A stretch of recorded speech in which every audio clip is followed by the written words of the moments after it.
if you keep trying to save a brother that don't want to be saved.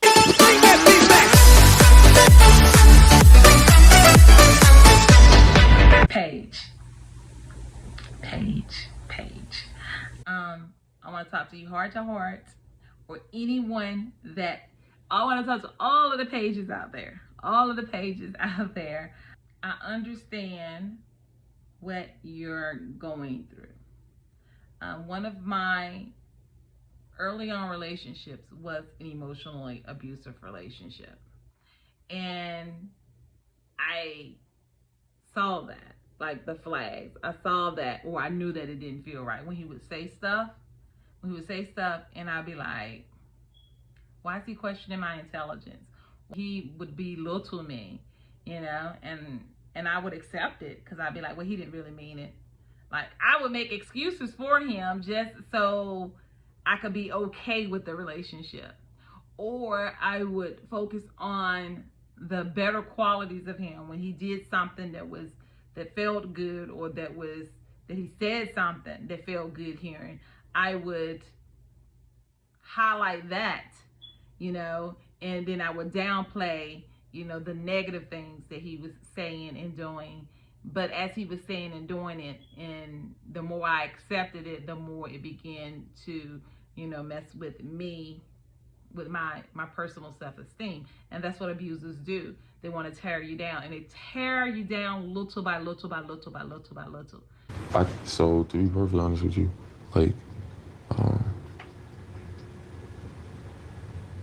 I think that on paper, like, we are like you're everything that I need, but like, I don't think that the attraction is fully there yet for me, to be perfectly honest. He attacked your looks, so to make you start questioning, am I pretty? Am I beautiful? Because he's like, I'm not normally attracted to people like you, to make you feel like, well, maybe something wrong with me. And honey, there's nothing wrong with you. There is nothing wrong with you. But when you hear that, it's in the back of your head, like, oh my goodness. All of us, we hope that whoever that we're with, that they're physically attracted to us. But then to hear that you're not physically attracted to me, then that's a blow to your self-worth. It can be, especially if it's already fragile, right? And then from there, he started trying to flip situations around to make you feel bad. Like, he was intimate with you when you shared with his parents, what was going on, because they asked, and it was right after he just served that emotional blow to you. He gets mad at you and said, why do you tell them? Why are you crying?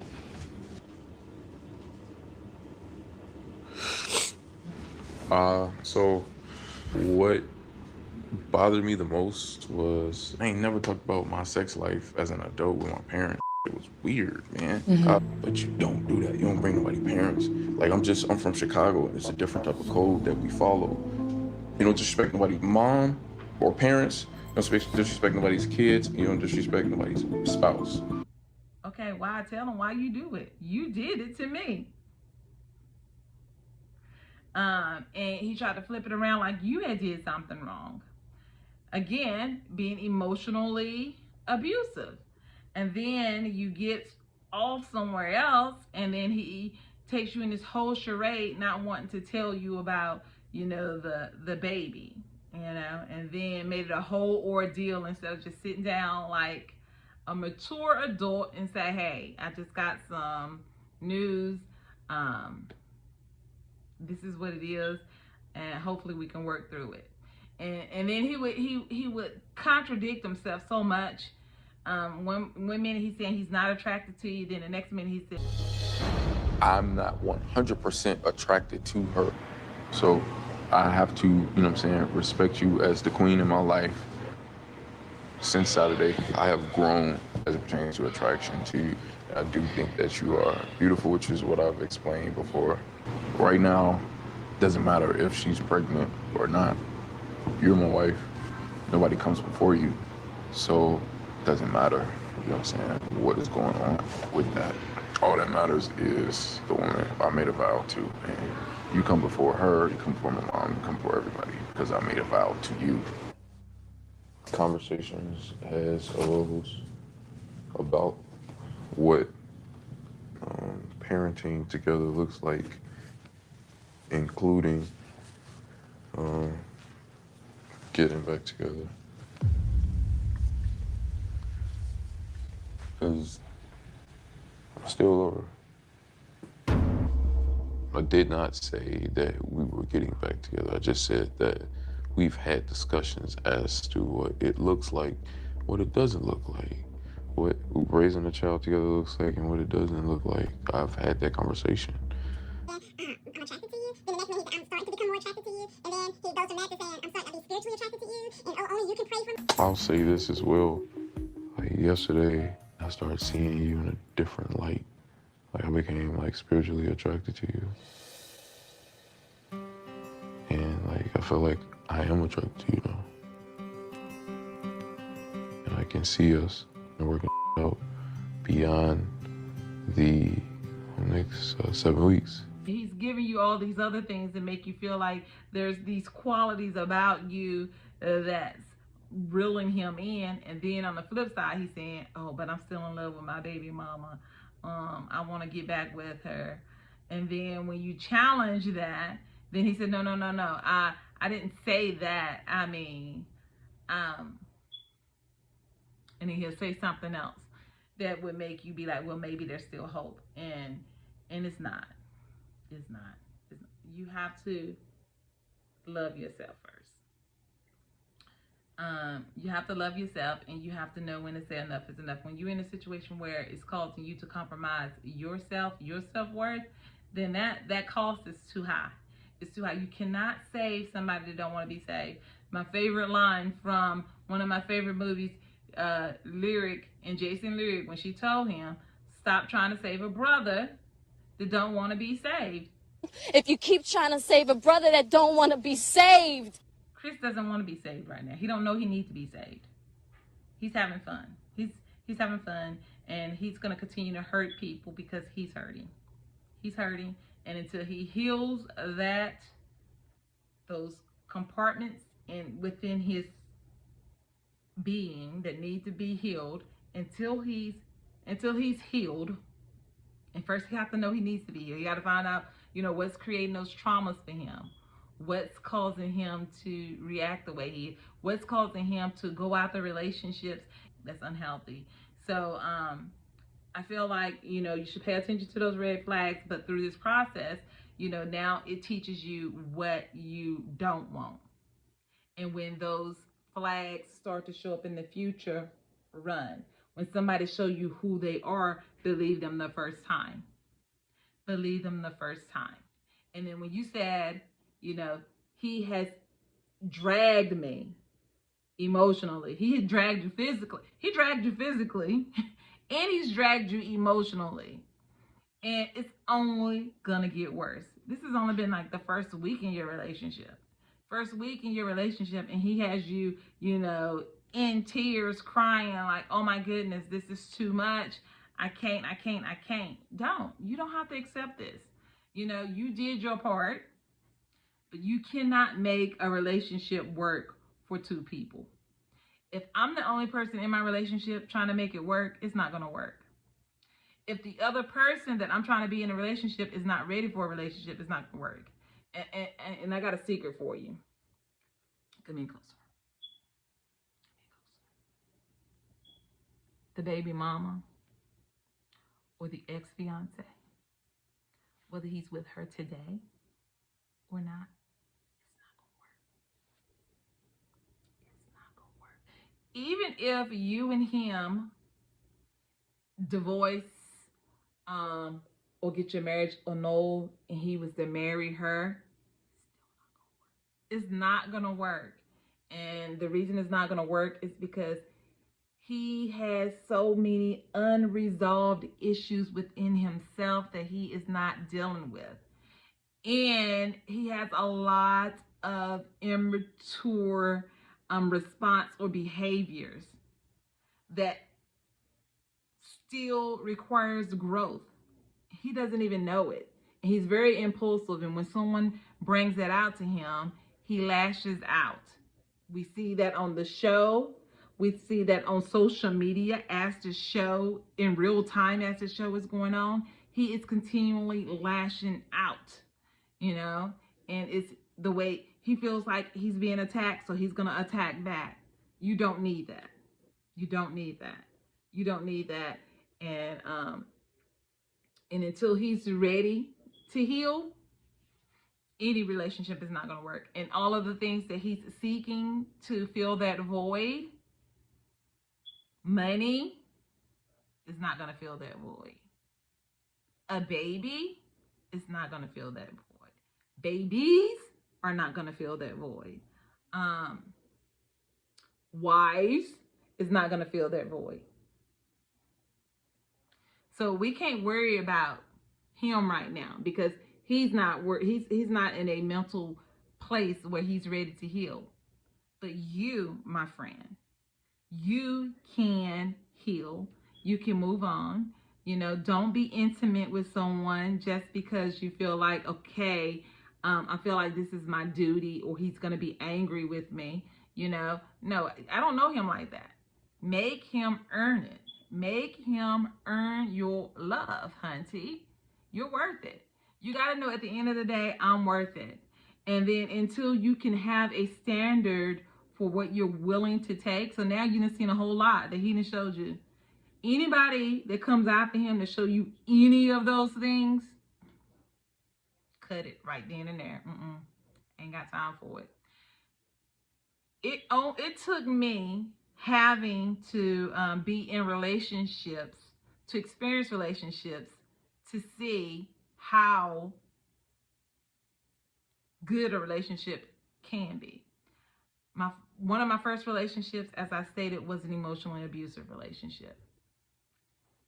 My next serious relationship, oh my goodness, that dude was so different from how the other one was, and it raised my standard for what I should look for in a relationship. And he had became my next best standard because I was like, oh, the way he talks to me, if this doesn't work, the next person I'm with, because it feels good the way he talks to me, this is what I need. The way he treats me, and he treated me, felt good. So the next relationship, if this doesn't work, this is the bare minimum. This is the standard so far because this is what I'm seeing. And then the next relationship, because that one didn't work, the next relationship, that dude surpassed him. And then that became my new standard for a relationship. If I end up in a relationship, if this one doesn't work, if they're not meeting up these standards, then I can't be in a relationship with you.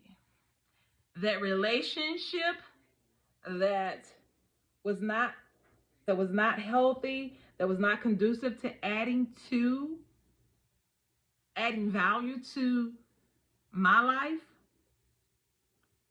that became flags. No, if you fall into that category, I can't deal with you. But the best way to be ready for those types of relationship is to heal yourself and understand what it is that you want versus what you don't want. Break that cycle. Break that cycle of attracting people that is not worthy of your love. And the way you can break the cycle of being with someone who is not worthy of your love is you first got to know that you are worthy enough for you to love you. You love you the way that you need to be loved. Embrace all that beauty that's within you and that's also on the outside of you. And know that if someone come into your life and they're not adding a value, then honey, they are not worth your time of day. If whatever they're saying is taken away, it is not worth your time of day. If they are giving you conflicting behaviors, conflicting verbiage, they are not worth your time. You either know you want to be with me or you don't want to be with me. And you got to be able to put your foot down. And you got to be able to tell them, this is my standard. You either with me or you're not. You either love me or you don't. And then don't only you say that to me, you got to show me. Because he had a knack for saying what he know you probably wanted to hear, to kind of keep you, give you that hope. He was giving you false hope because he can't be that person. And there's a part of him that probably wants to be that person, but he don't know how to be. He don't know how to be because he has things in him that needs to be healed, and he don't realize that. So he know, well, this is what I should be saying. But just because you're supposed to be saying it and you can say it doesn't mean you believe it or you feel it, right? So he knows the things that he could say. But just because you say those or know the right things to say doesn't necessarily mean that you feel those things. You know that this is how you're supposed to be, but that's not who you are. And that's how he is. He knows the type of person he's supposed to portray, the type of person he think people will want to see, but that's not him. He can't be that person. He can't be that person because he has some insecurities. He has to realize what those insecurities are. He has to then do the work to heal in those areas in his life so then he's ready to love. He can love himself so then he's ready to love. Hurt people, hurt others. But Paige, there is still hope for you, my sister. There's hope. Just don't sell yourself short, okay? Know that you are a queen and you're worthy of love. And when I say Paige, I'm not just speaking to Paige from Married at First Sight. I'm speaking to the Paige that I was early on in my relationship. When I first started dating, and I didn't realize, no, I'm worthy of much more. You can't just continue to talk down to me like that. You can't continue to make me feel less than. And when somebody make you feel less than, it's only to elevate them, to make them feel better, because you came in there, a powerhouse, and he knew that. And I feel like he was intimidated by your statue and by you being a powerhouse, but he wanted to break you down so you can feel like you're not that powerhouse that you are, which then would make him feel, more than what he felt he was. I think he was intimidated by you, girlfriend. To be honest, he was intimidated. And then you played small. You start shrinking down. You shrunk yourself down for him, because you felt like that's what you needed to be to make this relationship work. Perfect example, Bobby and Whitney. Whitney was a powerhouse, and they both was in their own certain rights, had their rights, right? But what Whitney did, and I love Whitney as an artist, and I even love Bobby as an artist. But what Whitney did with Bobby, she shrunk herself down so he can feel bigger. And that's what you was doing. You was shrinking yourself down so that he can feel big.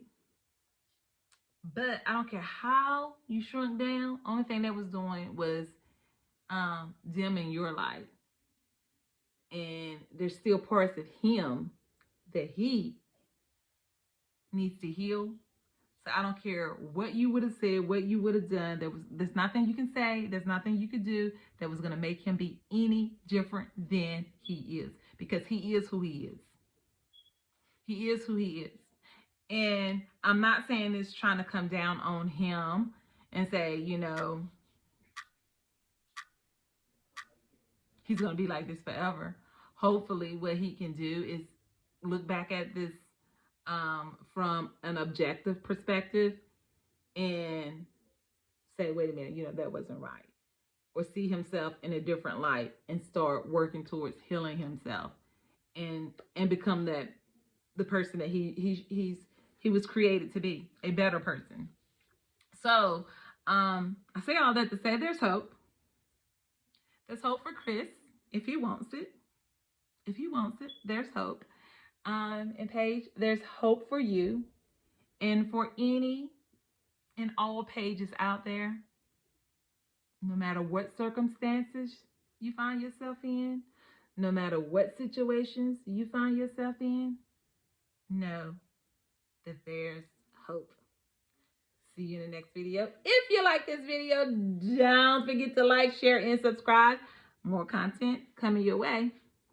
See you in the next video. Bye now.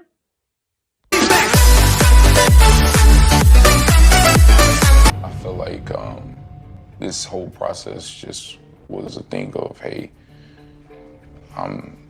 maybe I am still in love with her. So I think that it's best to separate, to divorce.